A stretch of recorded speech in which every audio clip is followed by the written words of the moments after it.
Xitoy Sharqi Turkistondagi zulmni yoshirish uchun dunyoning ko'zini bu yashini davomlashtirmoqda. Xitoyning Sharqi Turkistondagi yig'ilish lagerlari va boshqa barliq zulmlarga qarata xalqaro andishisi va bisimi kuchayotgan bir paytda Xitoy minglagan muxbirni safarbar qilib, Sharqi Turkiston va u yerdagi xalqning muqim va osoyishlik ichida qo'shal-qo'ram yashayotganligidek bir manzarni shakllantirish tashviqotiga tayyorlik qilmoqda.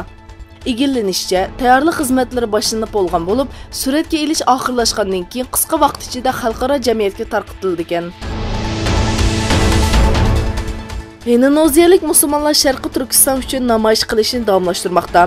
Xitoyning Indoneziyada turishliq bosh elchisi Indoneziya o'limalar kengashini ziyorat qilib, Sharqi Turkistondagi inson qalbidan chiqqan zulmlarni yoshirishga uringan bo'lsa-mu, indoneziyaliklar Xitoyning yolg'on yo'ldoqlariga ishonmadi.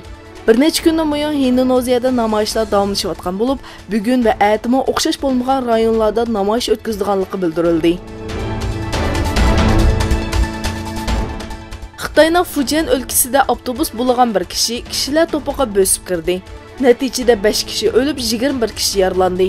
Xitoy taratqullarining xabar qilishicha, Xitoyning sharq-janubidagi Fujian o'lkasining Longyan shahrida bir kishi avtobusni bulg'andan keyin kishilar to'piga besib kirgan bo'lib, bu kishi soqchilar tomonidan qo'lga olingan.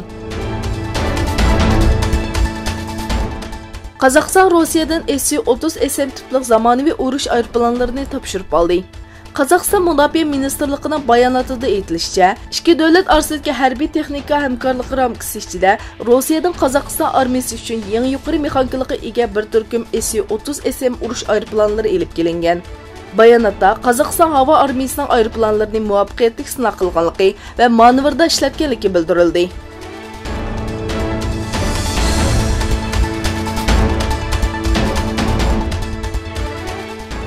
Indoneziyaning Sunda bo'g'ozi Bantam rayoniga joylashgan Tanjung Lesong sayat rayonida faoliyat ilib berayotgan qutqizish xodimlari va muxbirlar dengizda kuchaygan to'lqinlarni ko'rib, dengiz toshqini tahdidiga qarshi rayondan ayrildi.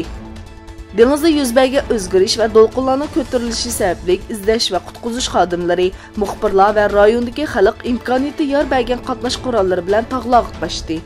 To'lqinlarning ko'tarilishi sababli rayonda ogohlantirish signallari yangradi.